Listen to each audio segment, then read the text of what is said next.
I'm Adam. And I'm Acorn. And this is Where There's a Williams, There's a Way. Hey, Acorn, do you like to dance? I recently attended a barnyard party where there was some lively dancing. It was incredible.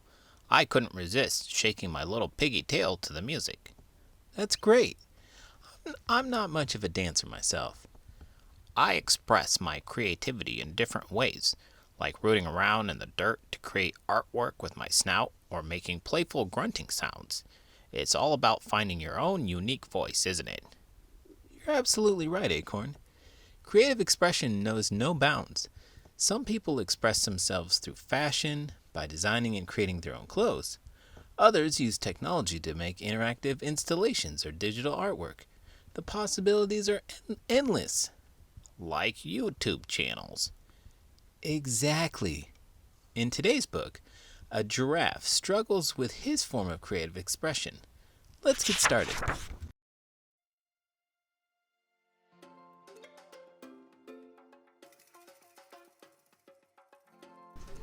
Giraffes Can't Dance, written by Giles Andreae, illustrated by Guy Parker-Rees. Gerald was a tall giraffe whose neck was long and slim, but his knees were awfully crooked and his legs were rather thin. He was very good at standing still and munching shoots off trees, but when he tried to run around, he buckled at the knees. Now, every year in Africa, they hold the jungle dance, where every single animal turns up to skip and prance. And this year, when the day arrived, poor Gerald felt so sad, because when it came to dancing, he was really very bad. The warthogs started waltzing and the rhinos rock and rolled. The lions danced a tango that was elegant and bold. The chimps did a cha-cha with a very Latin feel, and 8 baboons then teamed up for a splendid Scottish reel. Hey Adam, did you ever go to school dances? Sure, but they're usually times to hang out with friends. I'm not much of a dancer. Did any of the dances that you went to have food? I don't remember why. This one time, I was at the Spring Jubilee, and there was a booth where you could try the world's hottest hot sauce. Why would they have that at a dance? I have no idea, but one thing I knew was that I had to try that sauce. Of course, you do love your hot sauce. So what happened? It was so hot that I started jumping up and down, waving my hoof in front of my face. People thought it was a dance move. Nice, the spicy wave. Not only that, I fell to the ground and started spinning around. People do that too? You bet. It was the highlight of the dance. All brought to you by hot sauce. Isn't it marvelous? Gerald swallowed bravely as he walked toward the floor, but the lions saw him coming, and they soon began to roar. "Hey, look at clumsy Gerald," the animals all sneered. "Giraffes can't dance, you silly fool. Oh, Gerald, you're so weird." Gerald simply froze up. He was rooted to the spot. They're right, he thought. I'm useless. Oh, I feel like such a clot. So he crept off the dance floor and he started walking home. He'd never felt so sad before. So sad and so alone. Then he found a little clearing and he looked up at the sky. "The moon can be so beautiful," he whispered with a sigh. "Excuse me," coughed a cricket who had seen Gerald earlier on, "but sometimes when you're different, you just need a different song. Listen to the swaying grass and listen to the trees. To me the sweetest music is those branches in the breeze. So imagine that the lovely moon is playing just for you. Everything makes music if you really want it to." How about you? Did you ever have an embarrassing time at a dance? This one time when I was in high school, we had a costume dance.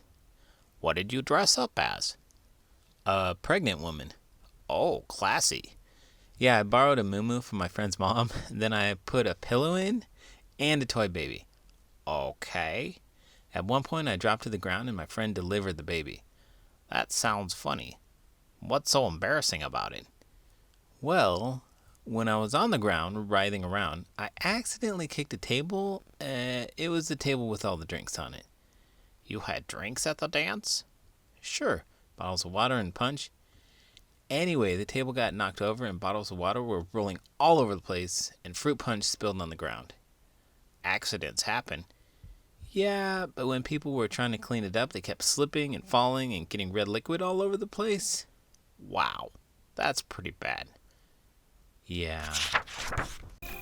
With that, the cricket smiled and picked up his violin. Then Gerald felt his body do the most amazing thing.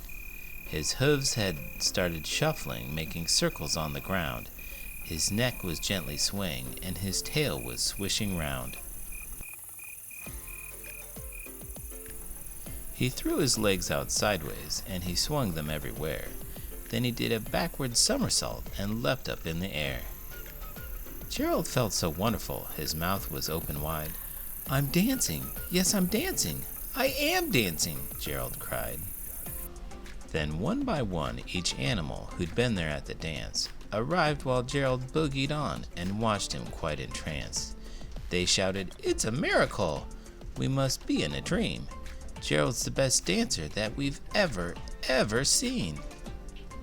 "How did you learn to dance like that? Please, Gerald, tell us how." But Gerald simply twirled around and finished with a bow.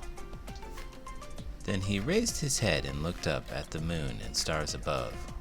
"We can all dance," he said, "when we find music that we love." Have you ever done anything embarrassing while you were teaching? One time I accidentally knocked over a stack of books in front of the entire class and made a huge noise, and everyone turned and was looking at me. At the moment I felt my face turn as red as a ripe tomato. But you know what? I didn't care because I quickly turned it into a lesson on how even teachers can make mistakes. We all had a good laugh about it. It's all about how you handle those situations. If you embrace it and laugh it off, it becomes a lot easier to deal with. Absolutely. Sometimes being able to laugh at ourselves makes us more relatable and approachable. Plus, it shows that we're human and not perfect all the time. Well, I'm not human. You know what I mean. Sometimes you have to be like Gerald and dance like nobody is watching. When you do that, you'll find life much more enjoyable. Easier said than done. And speaking of enjoying things, if you enjoyed this video, please give it a thumbs up and subscribe to the channel. I'm Adam. And I'm Acorn. And this is Where There's a Williams, There's a Way. Did you know giraffes stand up pretty much all the time, including when they sleep? They do it quickly too. It only takes a giraffe about half an hour after being born until it can stand up.